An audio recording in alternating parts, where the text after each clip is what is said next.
This is Kara Gott Warner, and welcome to the Morning Cool Down, a podcast for makers on a mission to craft an amazing life where living on purpose takes center stage. You are a creator, and this is your podcast.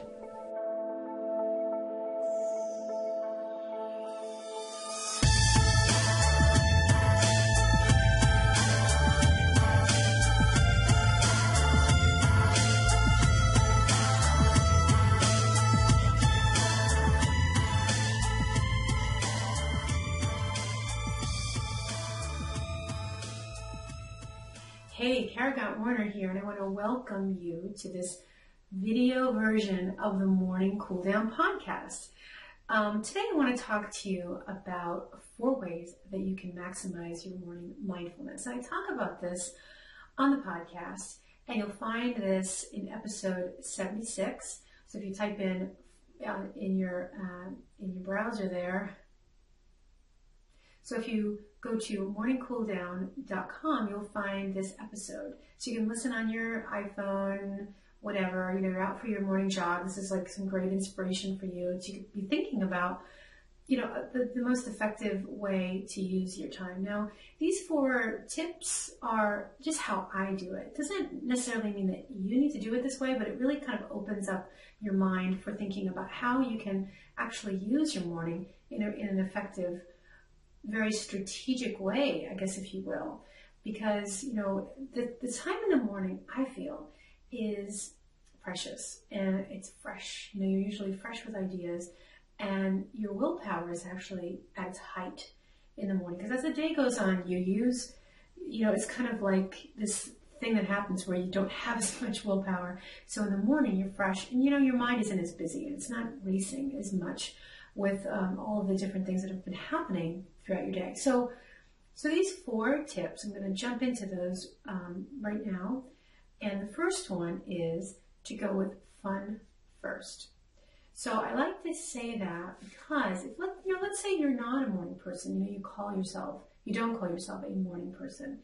Well, this is a way that you could actually turn yourself into a morning person, because you start your morning with something that gets you really excited to want to jump out of bed, like it's Christmas morning, as Hal Elrod says, the author of The Miracle Morning, which is a great book that you should check out if, getting up early is like a new thing for you. Because, there was a time in my life where I would just roll out of bed, an hour before I had to be at work or, begin some sort of a workday task, let's say. And, it was stressful. And I remember when I started working as an editor, my first, 6 months into the job, I wasn't used to working 9 to 5 because I'd already had my own company and worked for myself. And so I wasn't used to, having to go to an office and work. So I would literally get out of bed with maybe an hour to, do what I had to do to get ready and go to work. And I found that after those first 6 months, I was actually kind of burnt out and a little depressed. I was like freaking out because I didn't have time for myself. I didn't build in time, nurture time for me. And that's when I really started to become this dedicated morning person.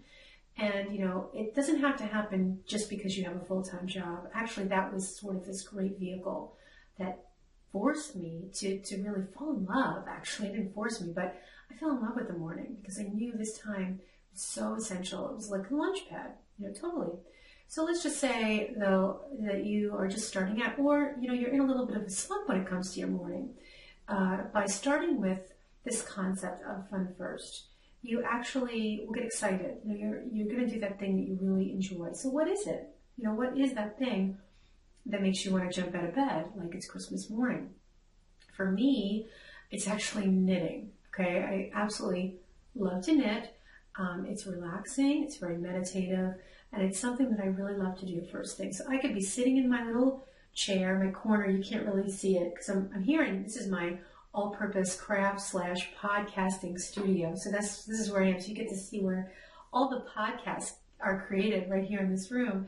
But there's a chair over in that corner, and that is where I sit and I sip my tea and I knit.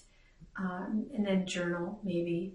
So I break it up, okay? So this is the first thing I do, and I generally like to keep it to about half-hour increments, or so depending on what kind of time you have. So let's say you have 2 hours, let's say you have 1 hour, whatever it is. Do a little math and figure out how much time you can spend.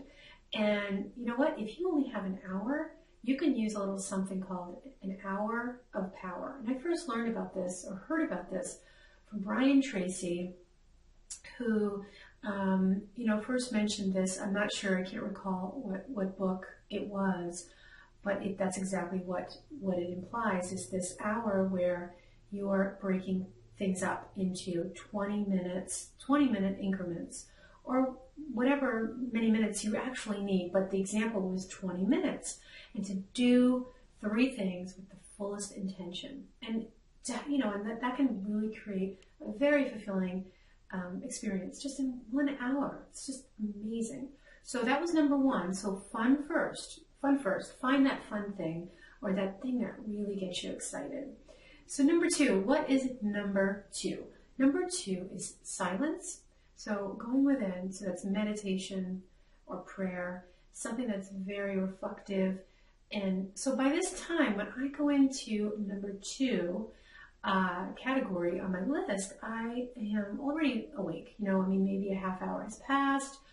I was sipping my tea. I was really getting into my knitting, and I'm awake. I'm really awake. This is a good time to meditate. Also, it's a great time to do some yoga or some stretching. So that may be something I would do. But step 2 is silence, meditation, prayer, whatever works for you, to really sit and go within. And it can be a little bit hard. So spending 5 minutes with yourself can be a challenge.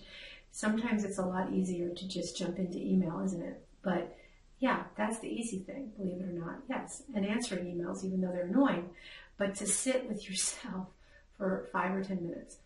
But you can gradually build up to this. So just finding that time to find that sacred silence and stillness is number 2. So these are effective strategies that if you do these continually, habitually, you're going to feel amazing. You're going to experience amazing results. So number 3 is make time for movement. Make movement your mantra, essentially, is really what I have to say about that. Movement is huge. Building up a little bit of sweat. It works miracles in my life, I have to say. And it really is the highlight of my morning. By the time I'm ready to lace up and get outside, I'm just thrilled, because if it's a sunny morning, or soon to be sunny morning, I get to see the sunrise. And there's nothing like that in my book. I absolutely love it. So experiencing that, the sunrise is just beautiful. It's breathtaking. And there's something amazing about getting out first thing in the morning, because it's so quiet, peaceful. Even if it's a misty morning, a little bit of rain, it's still beautiful. It's like a time that was created just for me. And that it can be like that for you too, because it's a very contemplative time that you can really go within. And for me, I work out so many things. So, it could be a challenge, a problem, something that I've been, struggling with. I can work out while I'm running. And the amazing thing is that I come up with ideas for the podcast. I'm out there running, and by the time I'm done, and in my cool down, which is how the name of this podcast came about, the morning cool down, I have a topic for the podcast. So it's pretty cool. It's really amazing stuff. And so, as I've said in several episodes, make that movement is like a conduit for creativity. It truly is, because you are opening yourself up. You're like this, open vase, if you will, to bring in these ideas, that you can express. Maybe not in a podcast like I do, but in other ways, right? With people that you love, people that you interact with at work, in something that you create. So, again, making that part of your morning can be, it's just an amazing thing. So movement, whatever that is, maybe again, instead of So after you meditate, you go right into yoga. What a great companion that is. Or you just do some simple stretching. That's all it takes. And number 4 is a big one for me. So not only do I create podcasts, but I like to listen to podcasts. So I will, listen to them while I'm running. I love to do that. And exercising, but while I'm getting ready for work, while I'm brushing my teeth, while I'm drying my hair, while I'm getting dressed. So I'm essentially giving myself this amazing education, because you could look at it a few different ways. You listen to podcasts because you want to learn something, or for self-development, or motivation, affirmations, whatever it is. I love to listen to podcasts about podcasting. Whatever topic you want to find, believe me, you'll find it in a podcast. And I feel like what a benefit. We're so lucky to have this ability. So I highly recommend checking that out or checking them out, podcasts. And I will share my podcast listening list in a future episode of the Morning Cool Down, just so you can see what I listen to. Because I listen to some really cool podcasts, in my opinion, and I probably have way too many on my smartphone. But the way to make it easy, is you can get like a pod player, and I have Beyond Pod for Android because I have an Android, a Samsung. So you can get the player, the Beyond Pod, which is a good player. I really like it. I'm not sure what you would use for an iPhone, but then you've got all your shows. You can add feeds, easily. And I have a wireless headset, like a one-ear headset. There's no wires to deal with. So I listen to that while I'm running, and it's amazing. I'm always plugged in, maybe too much. So that's it. Those are the 4 tips. And so if you want to hear the audio version of this podcast, which is quite similar, not the exact wording, but the similar, very close in concept, you can hop on over to morningcooldown.com, episode 76. And thanks for joining me, and I'll see you next time.